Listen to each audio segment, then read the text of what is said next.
Rrugët e jetës së tyre shpesh kanë më shumë pengesa se sa mundësi. Për fëmijët, shkolla është një hap drejt ëndrave, e për nxënësit me aftësi të kufizuara është dritarja vetme drejt botës. Aty ata mësojnë, socializohen dhe ndërtojnë shpresat për një të ardhme më të mirë. Por kur kjo dritare mbyllet pas përfundimit të shkollimit të obligueshëm, shumë prej tyre ndihen të izoluar e të privuar nga mundësitë për zhvillim.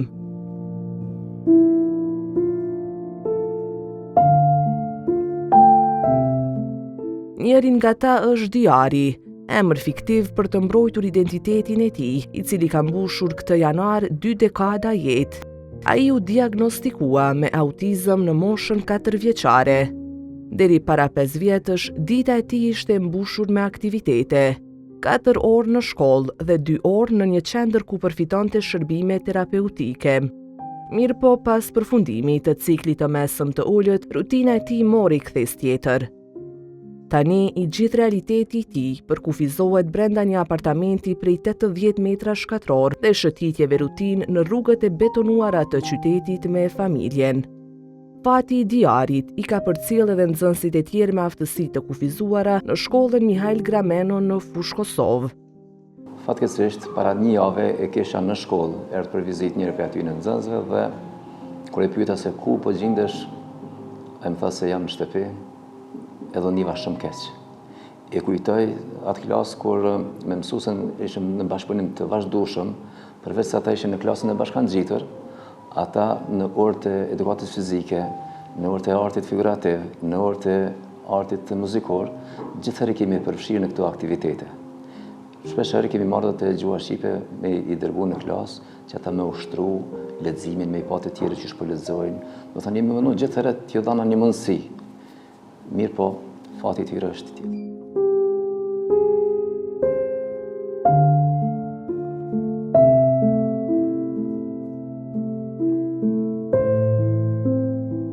Sipas të dhënave të Ministrisë së Arsimit, janë rreth 3900 nxënës me aftësi të kufizuara në nivelin parauniversitar. Në nivelin e mesëm të lartë, numri bie ndjeshëm. Asnjëmi prej tyre nuk vijojnë shkollimin. Drejtoresha e shoqatës Autizmi, Hatixhe Hoxha, thekson se pas përfundimit të shkollimit të obligueshëm, këta fëmijë përballen me izolim të plotë. Pas klasës 9, kur do duhet ishin disa në shkollat mesme, shumica fëmijëve tonë mbesin të mbyllën. Për faktin se nuk kemi asnjë qendër, për shembull qendrën këtu kur e kemi pe moshës 2 deri në moshën 18 vjeçare, edhe nëse një fëmijë ndoshta nuk ka arrit mirëfilli me qenë shumë gjatë në shkollë ose rrin pak ose ndoshta është në për këto shkollat burimore, në anën tjetër vjen qendër edhe punohet me ta me plan individual, kur vjen një moshë mas moshës 18+, nuk ka asnjë qendër nivel vendi. Domethënë sfida e dytë për prind, përveç kësaj pe 2 deri në moshën 18 vjeçare, edhe që nivel vendi po kemi, domethënë si më thon shoqata, ku di, në anën tjetër kur vjen kjo mosha 18+, është sfidë shumë e madhe për familjet sepse fëmijët po mbesin të mbyllur.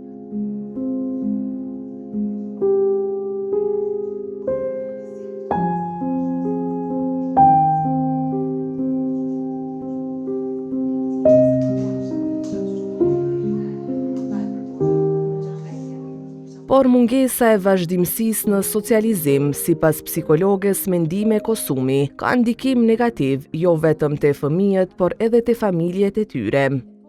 Kjo është një fatkeqësi që në vendin tonë nuk ka shumë fëmijë ose të rritur tash adoleshentë që po vijnë në shkollën e mesme, e që ndikon shumë në socializimin e tyre, në mbylljen e tyre në shtëpi, por kjo ka një ndikim të madh edhe tek familjet, sepse ata nëse fëmia nuk vjen një pjesë të shkollës që do ta ketë një kohë që do të kalojë jashtë shtëpisë, prindit do të detyrohen që të gjejnë diçka me çka do ta angazhojnë, mandej barra financiare do të kalojë te prindrit, që ata të marrin ndonjë asistent, mësues ose psikoterapeut dhe ta paguajnë me mjete privatisht që të sigurojnë që fëmia i tyre të ketë ndonjë aktivitet që do ta kalojë kohën.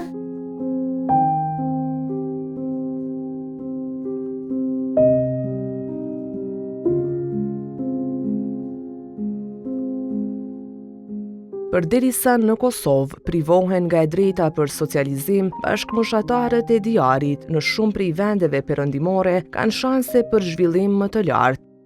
Fëmijët me aftësi të kufizuara kanë sistem të mirë përcaktuar mbështetjeje edhe pas përfundimit të shkollimit të obligueshëm.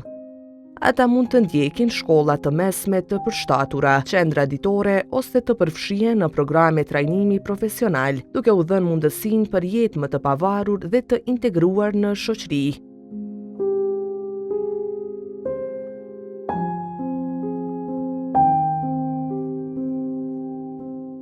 Në Kosovë edhe gjatë shkollimit, këta nxënës përballen me vështirësi të shumta. Ligji garanton mbështetje me asistent, po realiteti është ndryshe. Për rreth 3900 nxënës me aftësi të kufizuara janë të punësuar 369 asistent.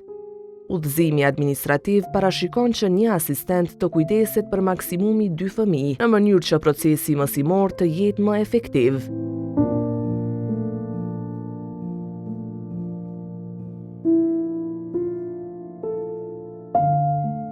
Valza, nxënëse e klasës së 6 në Mihail Grameno, është diagnostikuar me autizëm. Për 5 vjet, prindrit e saj paguanin mbi 300 euro në muaj për një asistente. Vetëm 2 vjet më parë, komuna e angazhoi një asistente për të. Në klasën e saj, Valza nuk është vetëm, edhe pse mësimet nuk i ka si bashkëmoshatarët e saj, ajo është pjesë e grupit. Çdo ditë, asistentja e saj, Nadire Shala, qëndron pranë saj për më shumë se 2 orë, duke e ndihmuar të ndjek ritmin e klasës. Ato ulen së bashku në bankën e fundit. Përvojën e saj shkollore e bën më të lehtë mbështetja e shokëve dhe shoqeve të klasës. Shala thot se në pushim mes orëve i afrohen pa hezitim. Gjatë orëve të mësimit, shpesh i ndihmojnë në detyra, i shpjegojnë me shumë durim. Dhe kjo, sipas Shalës, është suksesi më i madh i gjithë përfshirjes, jo vetëm pranimi i fëmijëve me aftësi të kufizuara, por krijimi një mjedisi ku ata ndihen pjesë e natyrshme e shkollës. Nxënësat fatmirësisht është një mirë se këta pranojnë shumë mirë nga ana e nxënësave, bashkëpunojnë shumë mirë nxënësat, nuk kanë atë ngurrimin që ofrohem apo mos të flasim apo ç'është flasim me ta, mundohen shumë i ndihmu. Është ka raste kur unë e la dhe vetë në gjatë pushimit, pauza që janë ora me orë, nxënësat shumë ofrohen me ta, me nxënësin, i ndihmojnë aty ku ka nevojë, edhe kur nuk janë mund i ndihmojnë. Mendoj se kjo është edhe një ndihmës edhe për nxënësat që janë, të themi, që nuk janë me nevoja të veçanta, se është ajo ndjeshmëria më e madhe dhe mendoj që ka edhe pozitive edhe tek ta nxënësa. Qasja gjithëpërfshirëse është e theksuar në të gjitha ligjet dhe strategjitë për arsimin. Koncepti i gjithëpërfshirjes përshkon të gjithë ligjin për arsimin parauniversitar. Sipas këtij ligji, të gjitha shkollat janë të detyruara të garantojnë sigurinë e fëmijëve, duke ndaluar ndëshkimin fizik dhe poshtrimin e nxënësve. Po ashtu, ai përcakton të drejtën që çdo fëmijë të edukohet në gjuhën e grupit të tij etnik. Për të eliminuar barrierat mes nxënësve, në vitin 2014 është miratuar një akt nënligjor për transformimin e klasave të bashkëngjitura, ku më parë mësonin vetëm fëmijët me aftësi të kufizuara të ndarë nga nxënësit e tjerë. Në vend të tyre janë krijuar dhomat burimore, hapësira mësimore të dedikuara për mbështetje shtesë, ndërkohë që nxënësit me aftësi të kufizuara ndjekin mësimet në klasat e rregullta. Megjithatë, pavarësisht ligjeve të miratuara, shteti ende nuk ka ofruar kushte të përshtatshme për zhvillimin kognitiv të nxënësve me aftësi të kufizuara. Në gjithë përfshirje, po mundohemi si kolektiv të përfshijmë të gjithë dhe të angazhohemi që të ndihmojmë ata, të japim atë mundësi që ata i kanë nevojat e tyre. Mirë, po mungesë të asistentëve, po kemi vështirësi të mëdha që ata t'jenë të gjithë përfshirshëm gjatë orës mësimore, sepse mësimdhënësi në 33-4 nxënës nuk ka mundësinë që t'i qaset shpeshherë atij fëmijë dhe po mbetet masdore. Punësimi i asistentëve është bërë domosdoshmëri, por kjo çështje nuk është përmendur fare gjatë fushatës zgjedhore për zgjedhjet parlamentare. As lëvizja vetëvendosje dhe as Lidhja Demokratike e Kosovës nuk e kanë përfshirë punësimin e asistentëve në programet e tyre qeverisëse.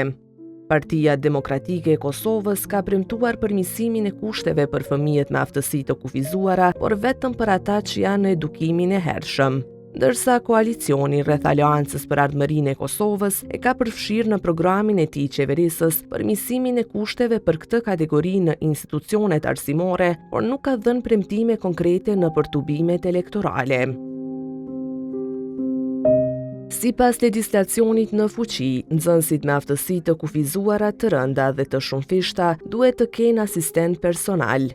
Vlerësimi i gjendjes së tyre bëhet nga ekipi vlerësues pedagogjik për fëmijët me aftësi të kufizuara, i cili funksionon në kuadër të komunës. Pas këtij vlerësimi, për secilin nxënës përgatitet plan individual për ta ndihmuar në zhvillimin e tij. Megjithatë, ky vlerësim shpesh zvarritet. Hatixhe Hoxha thotë se prindrit shpesh ankohen për mungesën e efikasitetit të ekipeve vlerësuese brenda komunave. Edhe këto ekipet që janë vlerësuese, që janë shumë të nevojshme, e di që kanë shumë punë, po kisha dashur me shfryzu rastin edhe tash me apelu që sa më shumë le të bëjnë, domethënë, vlerësimet e fëmijëve, sepse prindë vinë edhe në qendrën tonë edhe kërkojnë edhe mbështetjen tonë çka të bëjmë, si të bëjmë. Me kretë informacionet që kemi, domethënë mundohemi të ndihmojmë, mirë po në personi ose institucioni, si të themi i pari është ekipi vlerësues, i cili ka me vlerësu fëmijën dhe ka me kanalizu sa orë, sa ditë edhe sa duhet me qëndru fëmijë, qoftë në kopsht apo ndoshta edhe gjithë kohën duhet me qenë në shkollë. Për shkak të mungesës së vlerësimeve, asistentët shpesh punojnë pa plan individual për nxënësit e tyre. Fatkeqësisht nxënësat krejt nuk kanë vlerësim dhe plan individual nuk kena. Do thotë nuk punojnë në plan individual për momentin, presëm na i bë vlerësimin se ka fillu vlerësimi çështu bobo derisa ti vjen radha, kështu që mundohem me gjithë aktivitete ashtu që i përshtaten aftësive që ajo ka, që ta ndihmojnë sadopak në ato shkatësi që mundna na mi zhvillu te nxënësat. Një tjetër problem që përmendet nga udhëheqësit e institucioneve arsimore është refuzimi i disa prindërve për t'u nënshtruar fëmijët e tyre një vlerësimi të tillë. Për ta lehtësuar këtë proces, psikologja Mendime Kosumi thekson rëndësinë e bashkëpunimit të gjithë akterëve me prindrit. Për me qenë një pranim me i kompletuar nga të gjitha anët, duhet tjetë edhe mbështetja nga të gjitha anët. Në këtë rast përfshihet edhe menaxhmenti i shkollës, udhëheqësit, edhe mësimdhënësit, ndoshta edhe klubet e prindërve që operojnë brenda një shkolle, edhe mënyra më e mirë se si ata mund të kontribuojnë është të kenë një uri dhe informacione paraprake për çrregullimet që mund të prekin fëmijët në fazën e fëmirisë, përderisa ata janë në shkollën e mesme të lartë, por edhe në shkollat e mesme, cili do të cikël i mësimit që është, prindrit, mësimdhënësit, menaxherët e shkollave duhet të jenë të trajnuar, të kenë trajnime, të njohin shenjat e çrregullimeve të ndryshme. Për shkak të mungesës së mbështetjes nga shteti, prindrit përballen me kosto të larta financiare për kujdesin ndaj fëmijëve të tyre me aftësi të kufizuara. Për një familje që ka një fëmijë me autizëm, shpenzimet mujore për shërbimet rehabilituese arrin mbi 800 euro. Hatixhe Hoxha thekson se është e nevojshme miratimi i ligjit për gjithë përfshirjen, i cili ka mbetur në formë drafti në qeveri që nga viti 2017. Jemi në shumica, mos me thonë 80% e komuniteteve tjera cilat nuk janë të përfitu prej ligjeve. Sikur për shembull ligji që është për të verbërit, i veçantë, ligji për tetraplegjik dhe paraplegjik, të tjerët janë në jashtë këtij kategorizimi. Po presim ky ligj me shku, edhe atëherë edhe këto dy kategori kanë me qenë në kuadër këtij ligji, mirë po edhe shumë benefite kanë me qenë në kuadër të atij ligji edhe për personat me autizëm. Ai takon asistenti, asi takon, pastaj komisioni e vlerëson, ama ligji do të më shtyjë përpara. Kosova ende nuk ka statistika të sakta mbi numrin e fëmijëve me aftësi të kufizuara që ndodhen jashtë sistemit shkollor. Ky shqetësim është ngritur vazhdimisht nga organizatat vendore dhe ndërkombëtare.